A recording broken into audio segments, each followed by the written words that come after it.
Well, it's my pleasure to welcome you all to today's webinar.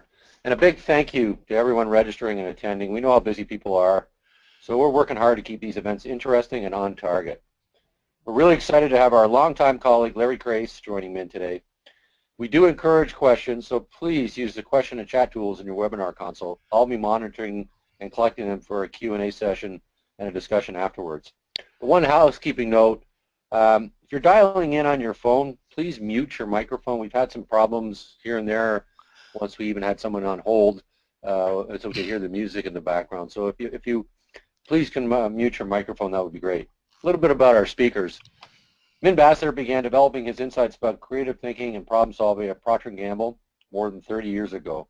While at P&G, he received 3 U.S. patents and created a corporate-wide internal consulting practice.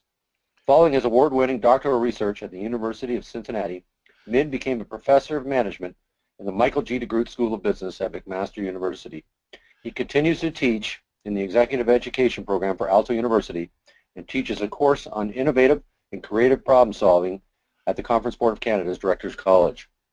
His first book, The Power of Innovation, became an instant CEO need to read. He founded Bassler Applied Creativity in 1981 and has since traveled the world applying and teaching Simplexity Thinking to many of the world's Fortune 500 companies. Look out for Min's upcoming book, co-authored with Mike Goldsby from Ball State University, entitled Design-Centered Entrepreneurship, 8 Steps to Building a Winner. It's going to be published by Routledge and available on Amazon later in July, and it's already been nominated as the CMI Management Book of the Year Award by the publisher in the UK. Now a little bit about Larry Crace. Larry Crace has over 40 years of experience in a variety of business functions with a focus on marketing, sales, customer support, and information systems. Larry is a master facilitator and trainer in Simplexity Thinking and is the driving force behind the Professional Innovation Advisor designation program. Over the last 24 years, Larry has been involved in designing and executing complex problem-solving, strategic planning, and process engineering projects as president of Creative Edge Group, Inc. In addition, as president of Courses by Wire, he facilitates sessions with stakeholders and project teams in the development and delivery of web-based e-learning solutions. Larry has been a guest lecturer at McMaster University, the DeGroote School of Business, and the Directors College in the field of applied creativity. Today's webinar is our 5th advanced topic webinar, where we show how Simplexity Thinking can be applied to different complex strategic problems to get creative and innovative results. Our topic today is applying Simplexity Thinking to process improvement. Now I'm going to turn it over to Min and Larry, where they will share some insights and examples from the field to show you how innovative thinking is the key to doing more with less. Over to you guys. Thanks, Bob. I'll go first. And today's takeaway, we'd like to get to the point where doing more with less is how we operate all the time, the norm, not just once in a while. And another topic is going to be the importance of engaging cross-functional teams with their variety of knowledge to be able to handle tough processes and thoughts. It's a different approach. We have special roles for people to play so that nobody is tied up a long time, and things can quickly happen when we innovate processes. Find those bottlenecks and turn them into challenges, confirm the data, then we create a concept document that must be implemented, and then we got to smash through roadblocks. We're going to cover those things over the next few minutes. Some of the examples from the field, and where do we go from here? That's what we're doing. Now, I guess you've heard this term before. How might we do more with less? Now, everybody can say, boy, if they just give me more people and give me more money and more resources, we could really fix this. But as good managers and good professionals, we know we can't do that. We need to find different ways and different ideas and different thoughts how we can handle things without just adding resources. Now, the key is problem finding. Innovation is the key. We can just keep on doing the same old stuff and just spending more money to do it better and longer. But if we can innovate, then we can shorten things and change things in very smart ways. Innovative people don't wait for problems. They're looking for them, and they are deliberately change drivers. They don't manage change. They make it happen. Now, problem finding is anticipating. And by the way, I know that many of you have been here before. Some of you are going to be brand new, but I'm going to go over the key things and ask your patience if it's old stuff to you. Anticipate and seek. Look for problems, trends, opportunities, ways to make new products, services, new processes. Problem finding is deliberate change. It disrupts routine, finding new and better work to do. And good organizations are very quick to accept new ideas, and it's across the whole organization, all the way from sales to the factory, all the way from physicians to booking clerks. Now, effective organizations have three characteristics. One is called the ability to react. All of these are ways in which we drive change. Flexibility means reacting to unexpected events and often turning them into quick solutions and possibly new opportunities and new solutions. Efficiency is where we look at the new routine procedures we do. And we turn out high quantity, high quality, low cost over and over again, and we try to improve those routines every step of the day. Adaptability is proactive, and this is where we look at brand new things we could do. We could drive change with beyond the point of making routines better. We're looking for new stuff to do. Now, the innovation process, which is driving change, has 4 stages. One is generating, getting things started, finding new problems and opportunities. Then we move to conceptualizing, defining whatever that problem is and put some ideas together. Then we move over to turning those abstract ideas into practical solutions and plans to implement. And then finally, we take the tough assignment of getting things done. And then it goes around again. And if an organization or a team is doing this, it's going to be an innovative group of people. Now, everybody has their own preferences. Some people like being generators, new problems, challenges, different perspectives. They like to get things started. They keep their options open. Conceptualizers are not happy unless we are really sure what we're doing. Problem definition has got to be key, the big picture, and they don't want to go ahead until we understand what we're doing. And they don't want to jump into solutions or action. Now, optimizers are people, if the problem is well defined or if it needs defining, they're going to get it done. They're going to get good solutions. They're going to evaluate options. They don't see a lot of value in dreaming about a whole bunch of other things, and they're going to pass on those good solutions onto the implementers. The implementers just love action. They love results. They don't have to understand. They can get going. They're enthusiastic. Some people seem a little pushy, and they're going to bring people on board, but they'll do it themselves if they have to. All of us have a blend of these, but those are the basic parts of the innovation process that we all play together. Now, different styles might be biased to different kinds of innovation. For example, strong implementers may prefer to do their innovating in the flexibility range, new ways to react, very solid ways to react, not jumping and knee-jerking. Optimizers are probably going to find their home most in making routines better and making them higher quantity, higher quality, and lower cost. And those generators and conceptualizers are probably going to enjoy the adaptability. They're going to love to find new ways to do things, new problems to do, and they're very, very proactive on starting things up. Some examples. Johnson & Johnson were famous for the Tylenol situation of many years ago. When they found the poison going into the tablets, they created brand new packaging out of that and moved to capsules and created that into an opportunity. Toyota and Honda are famous for their work on routines to make them better, find the problems, make them better. And finally, adaptability is where we are proactive. 3M pushes to have 25% of their products new every 5 years.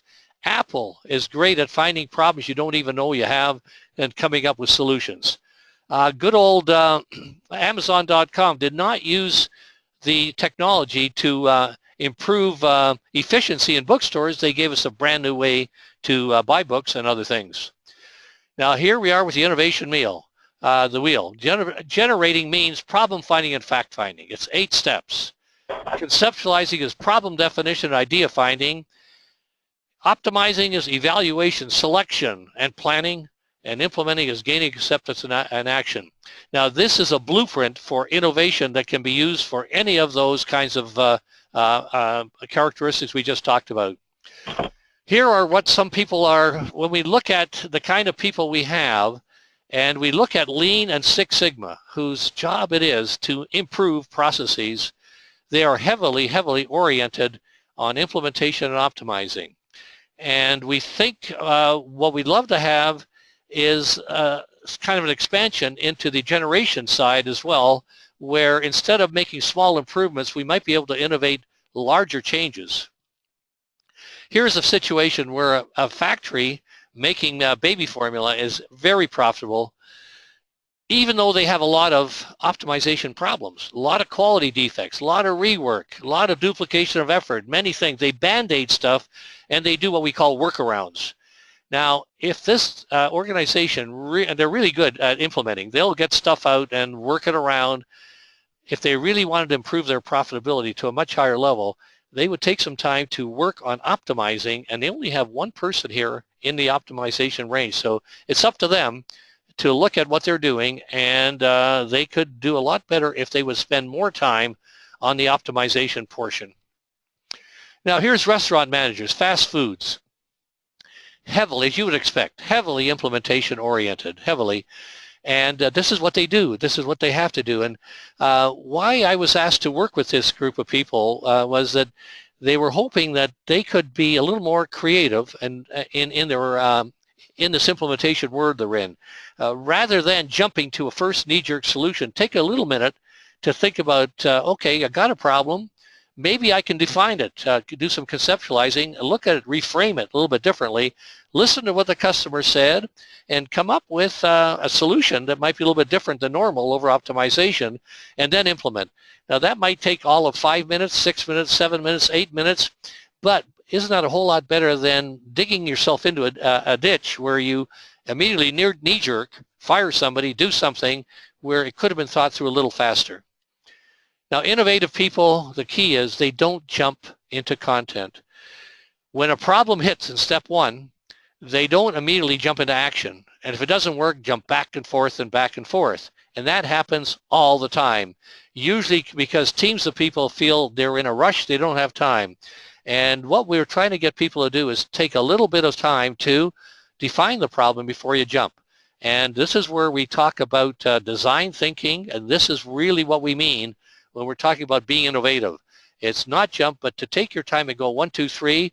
Often that problem gets very much reframed, and you end up with a much better look at the problem that you thought before, and then you can go around and implement. Now the innovation wheel, as we said, is generation, conceptualization, and optimization. And as you'll notice, every step in this process has a diverging and converging symbol. Problem definition has twice, diverging, converging, and this is the key. We need skills to run this wheel. In every step, we have to be able to diverge, create options, optional facts, optional solutions, optional ways to define a problem, and then we have to be good at evaluating those options, which is called convergence. And everybody has to be able to, if they're going to be innovative, every team has to be this way as well. Now, I used to think that my problem with teams was getting them to diverge. Well, it still is, but converging is still a big problem. Teams play a game, and the game is called, let's get 6 months more data before we decide. Oh, if we could only get 3 more months data before we decide, and all of them, or some of them, are waiting to get transferred off the team before they have to do something. So these are both vital, and they are skills that have to be developed. Ever hear of these? A good idea, but. Look at these. Somebody comes up with an idea, and look at this. Look at the bottom one. How do you know it'll work? Who else has tried it? Don't start anything yet. Let's make a survey first, and let's form a committee. These are things that are used all over the world, and they stop progress. Now, when people use these phrases, they are mixing divergence with convergence. Would anybody ever drive a car with their foot on the accelerator and one foot on the brake at the same time? We wouldn't, but we do it to each other, and this is such a waste of time, and meetings go around in circles, yes, but, yes, but. It's because we haven't developed the mental skills to really work well together. Now, how do we prevent it? It's called the deferral of judgment principle, right in the middle. It's the ability to deliberately separate divergent and convergent thinking. Next time you're in a meeting, listen to what's going on. If somebody starts diverging, you're not going to do them a whole lot of favors by stomping on them and stopping them. Go with them, be on the divergent side, and then together you can converge when you're ready. Very big skill. Now, we need a process for process improvement, and we've done this in the past with many people. The innovative results equation needs the following. Get the right people in the room. That's the right content. That's the what. Doesn't always happen. I one time was called in to help a company making automotive parts like dashboard equipment, and they told me they had an innovative team and they were really stuck, and the team was over there, 11 of them. Everyone was an automotive engineer. There was nobody from sales, nobody from marketing. There were no users. There were no customers. How in the world is that group of people with a little bit of content supposed to work? So make sure you've got the right content in the room. Now we need a process. If we don't have a process for working together, we're going to mess things up. Would we ever build a car without an assembly line? We need a process so we can synergize our thinking. One person wants to leave the room. Fix it right now. One person isn't going to budge until we define the problem. Two people want their solution to be heard. Three people want to make sure we don't make any mistakes and are evaluating everything here. One person wants to be the devil's advocate, and somebody wants to do fact-finding until we get the root cause. We have a mess on our hands. We have to have a process, and we're talking about the process we just covered, the Simplexity process. Then we just cover the skills to make it work. Diverge, converge. Don't jump from 1 to 8. We need tools, and we'll be covering certain tools. The tools have to be used skillfully. We'll be covering challenge mapping later on. It's very, very important to do it. Many people have been into a brainstorming session. It's a tool, and they get really turned off because it was used so badly. And finally, style. We have to appreciate each other's styles, as we covered recently, and give each other room to maneuver and talk to each other very, very innovatively. But we're all so busy. But we can use this Simplexity technology to make things simpler if we engage the right people at the right time in the innovation process. We don't have to have everybody there for ages. We can work it so that the right people end up at the right time, in the right part of the process.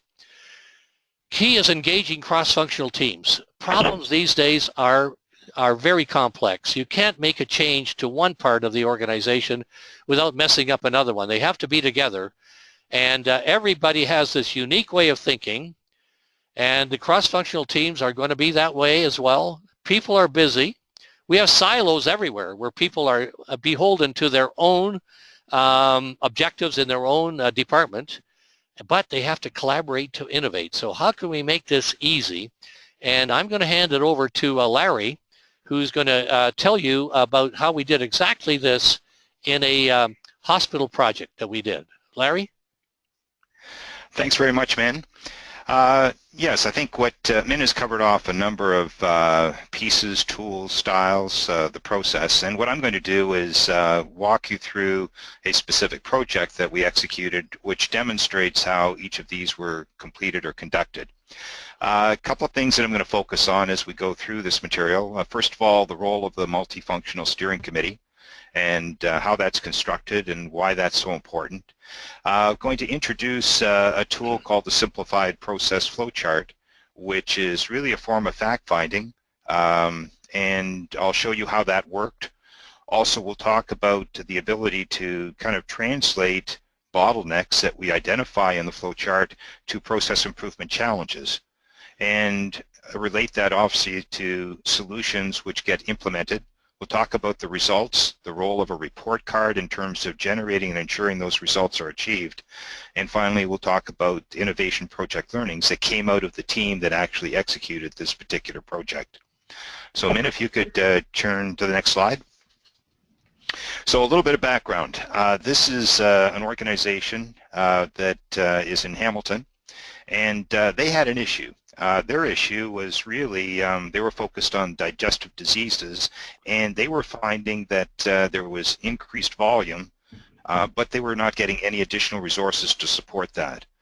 This issue was going to be aggravated by the fact that the Ministry of Health guidelines were being adjusted, and they expected to see even greater patient volumes coming down the pipe, and it was going to further strain their capacity. They had tried to tackle this issue in the past, and in fact had developed some recommendations. Some appeared to be pretty interesting and would help a lot, but they were unable to implement those, and they were quite frustrated about that. And when they reflected back on why that happened, they began to understand that they really didn't have the buy-in from the staff to make the process changes that had previously been identified. And finally, leadership did have an objective to increase patient care while increasing the capacity without any substantive changes to their facilities or staffing. So that, in a nutshell, is kind of where they were, and they asked us to give them a hand. And one of the first things that we did with them is we engaged their leadership team in what we refer to as a pre-consult. I'm not going to take you through the whole thing, but Min made reference to this. We use this particular approach to ask two questions. Why would you want something to happen, or what's stopping you from doing that? And the team created this, what we refer to as a challenge map. I'll draw your attention to the items which are in bold, and where they ended up after the map was created and they converged on the key issues that they had to deal with. They ended up on how might we add new capacity in the short term and the long term. This was a bit of a breakthrough for them because they'd always been thinking of it in terms of short-term impact, and what they began to realize is that if they were looking at really resolving some of these issues, there had to be some long-term solutions. When we asked, well, what's getting in the way of them doing that, they came up with two primary concerns, at least initially. One was acquiring more space quickly for preparation and recovery. They just didn't have enough space. And finally, they also looked at how might we put more patients through without adding space. So you'll notice that both of these were related to capacity issues and around the resources that they had to work with. If you looked up and said, well, why did they want to make that happen? I've got some items identified in light red. One was, how might we improve timely access of care to patients? That almost became their overriding concern. And then there, of course, were a whole bunch of things that were stopping them from doing that. But the key thing for them was to add new capacity in the short term and the long term. So, Min, if you could move to the next slide.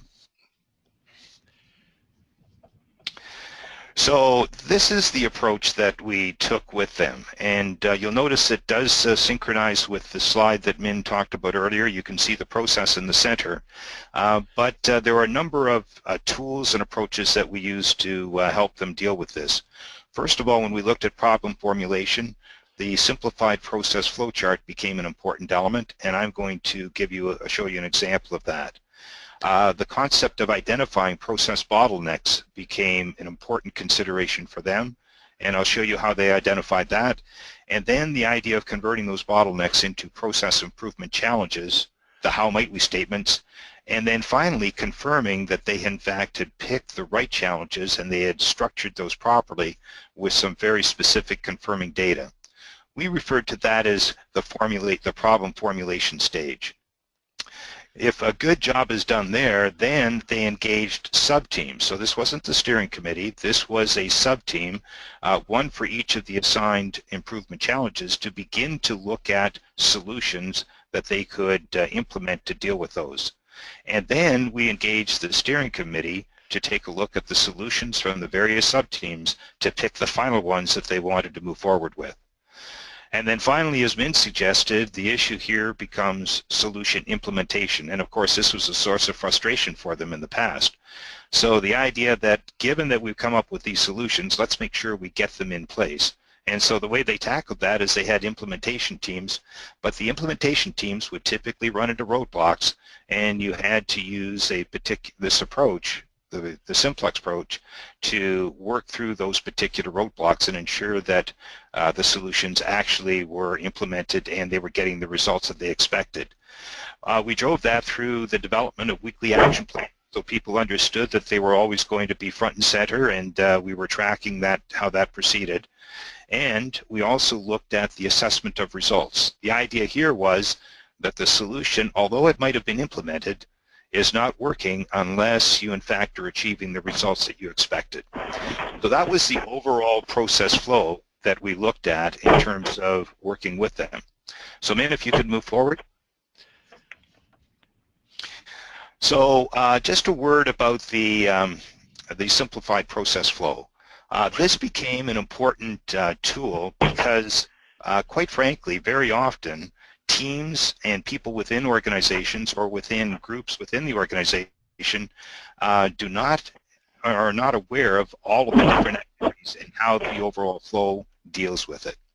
So it enables the team to see and understand how all the functions must work together to achieve the quality results. It includes throughput data to indicate, where the bottlenecks might be. It is really focused on keeping it simple. These process flows could get quite complicated. One of the things that we looked at is that it had to fit on one page. And that forced a certain level of aggregation, which allowed people to quickly see the whole process from end to end. And then finally, using the telescoping tool to identify and agree on key bottlenecks. So this is what one of these process flow charts look like. And I'm not going to go through the whole thing with you, but as you can see, it is very simple. And it would be worth noting that most individuals and most teams that when we suggest that this is going to fit on one page, don't think that that is possible. However, once they've worked through it, they are truly surprised to find that they can be structured in this way, and they found it to be an immensely useful tool. The way we created this was to walk through, in this instance, their particular operation as a patient. And we made notes, we asked questions, we talked to the different individuals, and then we took that information and we constructed a draft process flow. We then took that to the steering committee and walked through that, and they made changes to it. They changed some of the wordings, there were some steps that we might have missed, there was some aggregation that could occur, but at the end of the day, and what was really important, is the steering committee understood and accepted this particular diagram to be representative of their operation.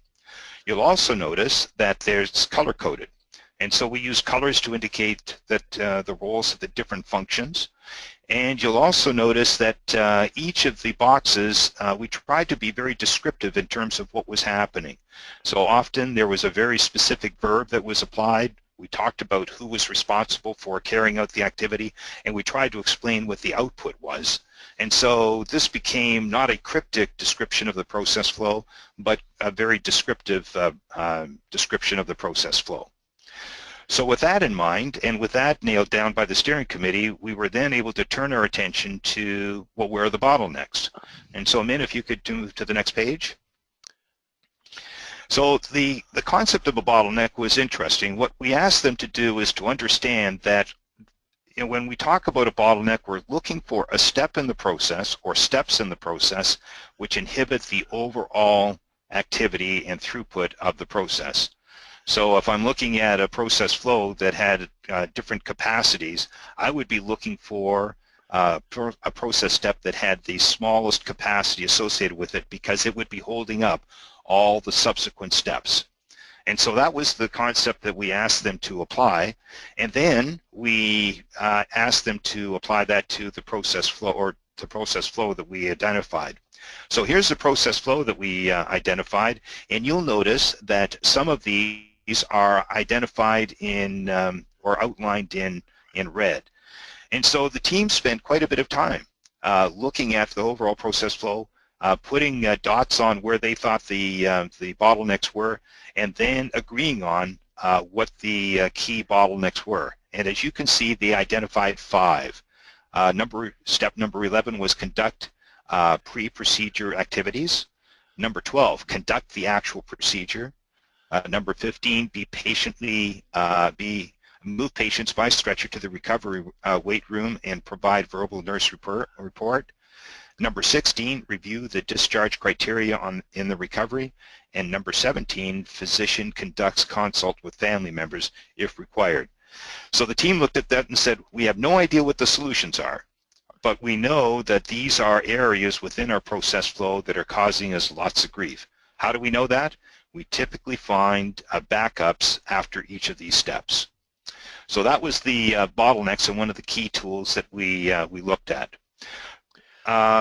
Often we find groups have a problem here. They immediately dive into solutions once they've identified a bottleneck in a process. And what we do in our particular approach is urge them not to do that, but to begin to develop what we refer to as improvement challenges. So we look at a process improvement challenge is defined as a how might we statement. It helps focus the teams on what it is that they're trying to accomplish, and they could be quite creative in terms of how they construct this. And it also helps really the sub-teams, the solution teams, understand what is expected of them because they're working on a very well-defined problem. So with that in mind, if you could move to the next page, we also had the team develop a preliminary set of challenge statements, and then we went out and we developed specific data.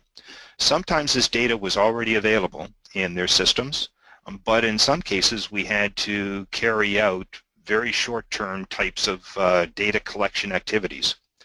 Here's what was interesting. What we found is the steering committees intuitively were able to correctly identify the bottlenecks in well over 90% of the cases. However, when we went out and started to collect data, specific data focused on those challenges to confirm whether or not they were structured properly, we found that they changed the challenge statements in 50% of the time. And what that means that if we hadn't done the data collection, of course, is that they would be working on a misdirected challenge 50% of the time, which would be a horrible waste of time and energy. The data collection really only took a week or a couple of weeks of effort, did not involve a lot of their time. We did it for them, but it became instrumental in developing confidence that they were working on the right problem, and in fact led to some very specific breakthroughs in terms of their thinking. So with that in mind, the team actually developed these 4 challenges. This is for the Hamilton Health Sciences group. The first was, how might we turn around the procedure room in less than 5 minutes while maintaining quality? Very specific, quite targeted. Everybody understood what that meant. Number 2, how might we always have a recovery bay available to receive a patient when they leave the procedure room? Again, they had alluded to this in the original map, but this is very specific and well targeted, well understood. Number 3, how might we ensure 100% of our patients check in at the endo desk at or before their scheduled appointment? And finally, how might we ensure the doctors, the MDs, are on time for the start of the morning and afternoon session? I would also mention that when we constructed the steering committee, we insisted that doctors would be part of that steering committee. Very often there's a lot of pushback on this. They're quite busy. They don't see this as being part of their job scope.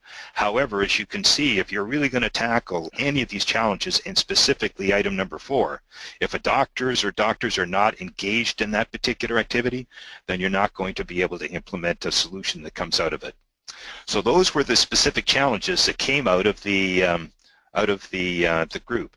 And what we did is we assigned each one challenge to a sub-team, a solution sub-team, and their task was really quite specific. We asked them to develop at least 50 alternative solutions and then recommend the top 3, one of which had to be implementable within 60 days. And these teams would come forward with and look at this from a variety of different ways, and those would be the recommendations that went to the steering committee. At the top of the list in every instance, all right, individuals came up with, well, give us more people, give us more space, give us more facilities. But as you move down the list and as they diverged on alternatives, they began to look at some very creative solutions to deal with the challenge that had been assigned to them. So now if we could turn to the next one. It became important for the teams to understand, well, give some guidelines in terms of which solutions to pick. And we asked them to look at these 4 guidelines. One is we wanted the solutions to be concrete. We wanted them to be able to visualize it, almost touch and feel it. Easy to understand was critical. When they explained it to someone, it was important that people could understand it and obviously see how it might work or how it might be applied. We wanted to make sure that what they picked was targeted on the how might we. There were some excellent solutions, but if it wasn't really targeted on the challenge that had been assigned to them, then it wasn't going to work. And finally, there was an easy next step that could be applied, and it was obvious as to what that might be. So those were the guidelines that we asked the solution subteam to apply. Then, if we move forward, we then asked the team, the steering committee, to sit down and take a look at all of those solutions. And so if you imagine, what they did is they were looking at 4 solution subteams. Each team came through with 3 or 4 particular approaches. So this steering committee was now assessing somewhere in the neighborhood of 12 to 16 alternative approaches to deal with the individual solutions or challenges that had been assigned. And we asked them to take a look at some specific criteria that would be applied. So if we can move to the next slide, Min. Okay, next one, Larry. Min. Yep. Yeah, please. Yep. So these were the kind of criteria that they began to look at. Number one, they had to consider the cost. They had to think about the acceptability to others. They wanted to look at the feasibility, the ability to actually do that. They looked at the impact on trust. For example, would people see this as something that did not undermine their authority or jeopardize their jobs? Did they look at the ability to implement this in a timely way? Was it sustainable? Remember, we talked about both short-term and long-term, something that started off well but did not provide a lasting benefit, was not of value to them. The availability of resources to actually implement it, and the simplicity of the solution were considered. So those are the kinds of criteria that the team actually developed.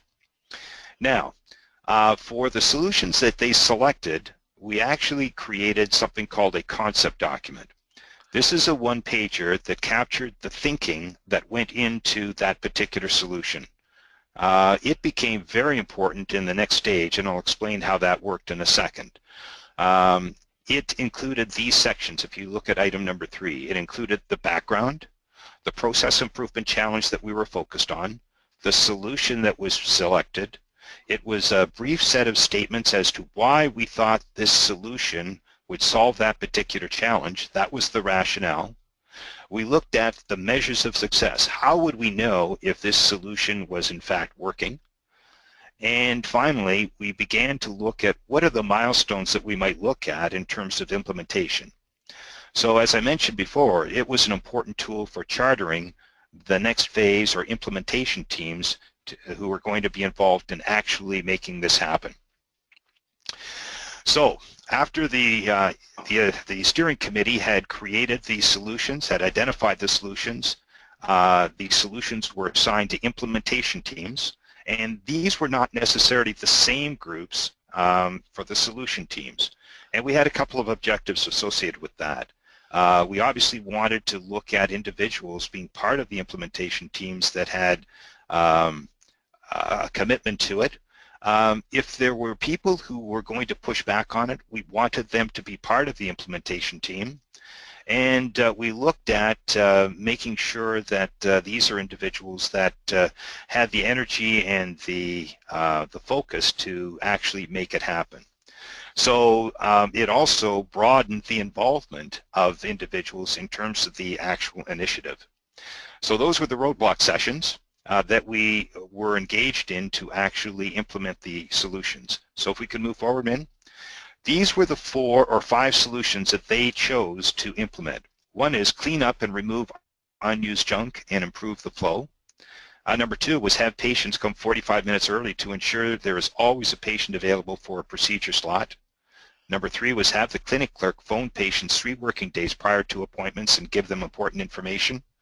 Number 4 was use actual criteria for discharge. And finally, 5, assign the slots physicians based on concrete data, starting with a reasonable number of slots.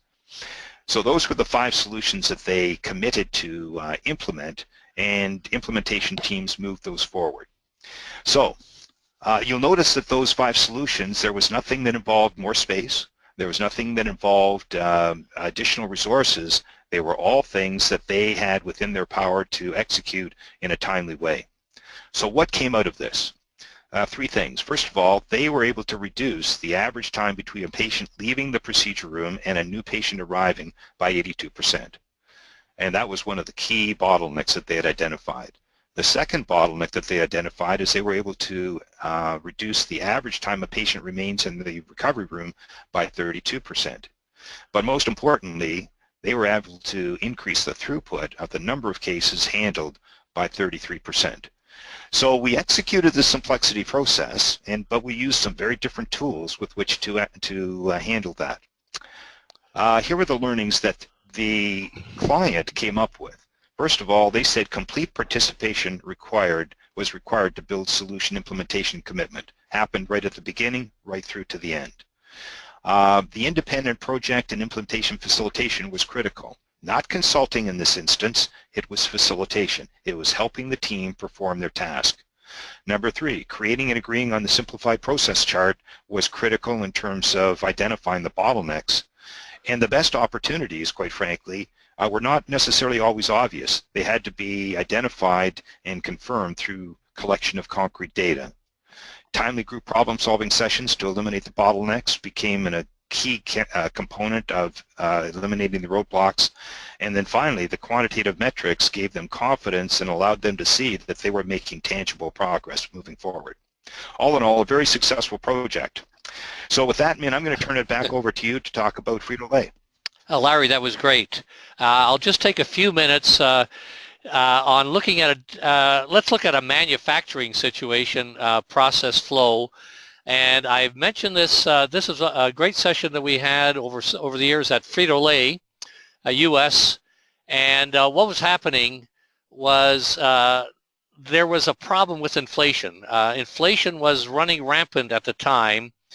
And what was happening was the costs were going up. Now, this came after a very solid pre-consult. Costs were going up rapidly, and the company was, unfortunately, had a habit of saying, let's price in advance of inflation. So the costs were going up. So the revenues were going up by increasing price, but cooler heads saw that if this kept on happening, people would stop buying their goods and buy cheaper stuff that would be not as good, but almost. So the challenge became, how might we flatten costs in 5 years so that no matter what inflation is, we've got our profit? This became what we called the business need. An innovation strategy, what we came up with is three-cornered. One, what's the business need? It's to offset inflation. Do we have a process to be creative? Yes, we do.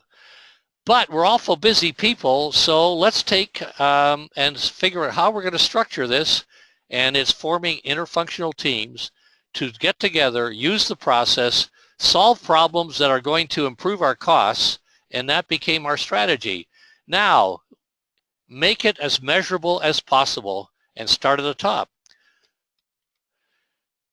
You'll notice the beginning with the vice presidential interfunctional team. You cannot do this by delegating it down. It has to start with the vice presidents buying in, using the process, using the behaviors, and we made the business need very, very concrete, because people will go for concreteness. This was carefully calculated that would motivate people, and they would believe it was possible. The results, we reached that goal in 4 years, 1 year ahead of time. Teams all over the place were finding problems that they could solve, different plants, different marketing places, different sales organizations, and using the process to engage people, have fun, and solve the problems. Now and rack it up.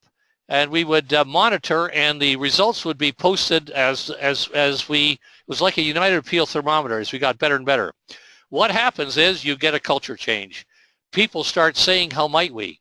And use all the phrases, diverge, converge, all through the organization, not just when they get together to solve a problem. So this is how you get a culture change. People start seeing how they can solve problems, get engaged, and ask, how might we, frequently all the way through the organization. So these are the necessary components. This is something that we believe in and we teach, and that is, if you're going to have an effort to mainstream innovation, You need a business need that people will buy into at every level of the organization. You need a process for people to collaborate, and you need to create a structure that makes it easy and convenient for people to get together and solve problems. Now, where do we go from here? Bob, I'm going to go through these quickly, but here's the learnings that we've got. Take the time in any endeavor to discover the thinking styles. Make sure that you're using a common process like Simplexity. Make sure that your process leader is not the content expert. You've got to separate the two so people know that they're in there to do content for knowledge, and the process leader is not going to get in the way. He's going to independently move the group through the wheel. Make sure you've got the right participants, people who have the knowledge and also the commitment to go ahead. Get people engaged. Cutting costs does not mean cutting jobs. They have to understand that, and we call it cost improvement. And people are not going to give their full effort if they're worried about losing their jobs.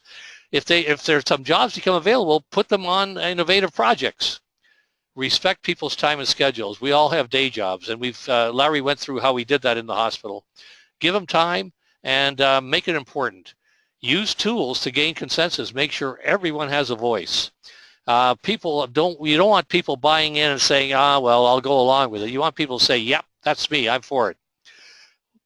There are going to be roadblocks. You know that. This is what people are like. We're all like this because implementation causes us a little bit of concern. Be ready and know that you're going to have to do it and get people involved and have fun engaging people in getting it done. Remember, the key thing is the last step in our process is number 8, action. There is no innovation if nothing new gets implemented. It just wasn't any. So we're looking, and then when you innovate, you open up new problems and new possibilities as you go around the wheel. Now, Bob, I'm going to get you to talk about next steps. Thanks, man. Thanks, Larry. Great job. Learned a lot. I got a few questions coming, but go through a couple quick next steps. And this slide is probably familiar to a lot of people. We've got a few workshops coming up. We're offering a profile certification webinar on July 7th. The details are on our website, basser.com, costs and time and all that kind of stuff. We're starting to use the technology to do certification in the profile, but really take a really deep dive into the profile, and you learn all the ins and outs and theory behind the instrument. We have our next PIA workshop where Larry and Minna will be involved in. This is open to people who have, at the very minimum, have attended level 1 and 2, but it's going to be held August 25th and 26th in Burlington at our office. Again, it's really stresses and works with people to really understand how to flex Simplexity thinking and how to use this in any kind of situation with a client. Level 1 and 2, our next one is in Burlington is September 23rd to 25th in September. And our next webinar, it's tentatively dated. Usually we have these in stone. We're still waiting to hear from a guest speaker that we're really keen to get. And the whole concept here is civic innovation and Simplexity thinking, new ways to solve old problems.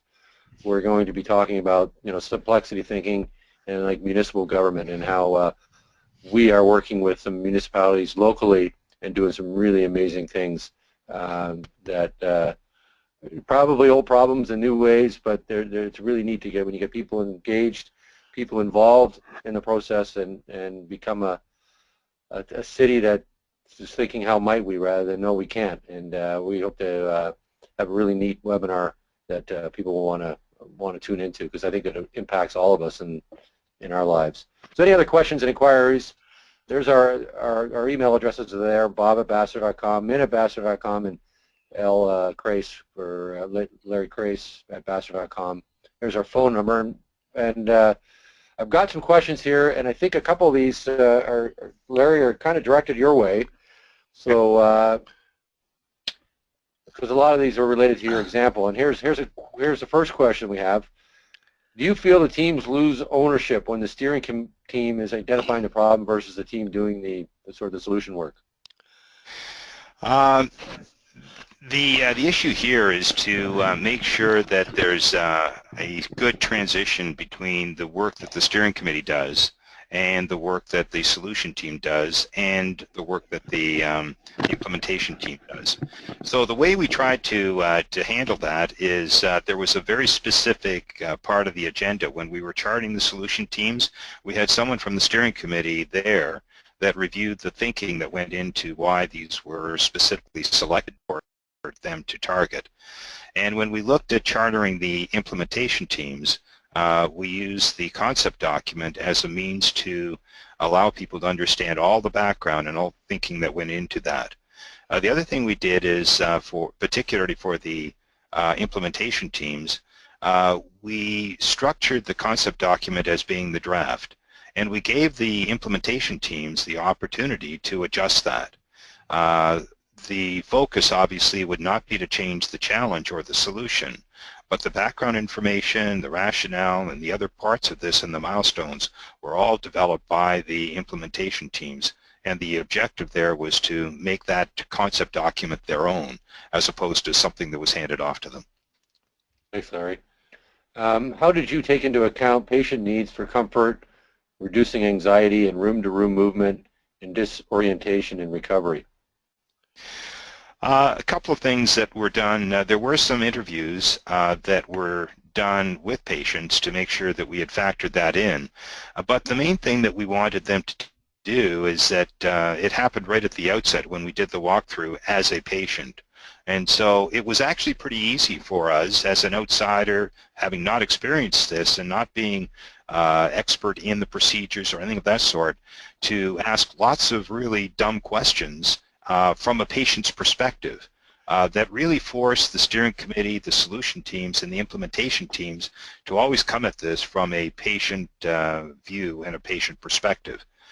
We also did some testing as part of the data collection that involved the the clients or the patients to make sure that their views were being captured and that their perspective was being accurately reflected in terms of what was being selected and what solutions we're going to move forward with. Great. And another question, did you mock up this? I've seen it. Did you mock up the proposed solutions visually to test it out, to test them out? When you say mock up, you mean did we have like a diagram or a picture associated with it? A visual. Give people a visual sense of what the solution was. Yeah, that became part of the concept document, and so if there was an opportunity to use a diagram or it might have been part of the process flow, or it might have been, a picture of a form that was being used or whatever. So some way to move the concept document and make it more visual were things that we incorporated into the concept document, and it was flexible enough to actually do that as opposed to just a whole bunch of words. So the key thing is, could you put it on one page? And number two, could you provide some visual cues and visual reference that people could more easily relate to? And another question, how did the patients, did you have any pushback on the patients when they were sort of told they had to come 45 minutes early? Yes, a little bit. That was interesting. There was a lot of debate on the part of the steering committee as to whether or not that was going to be an issue or that was going to be a problem. But at the end of the day, it was explained to them at the front end why this was being requested. That allowed the patients to really support it and not be too negatively impacted.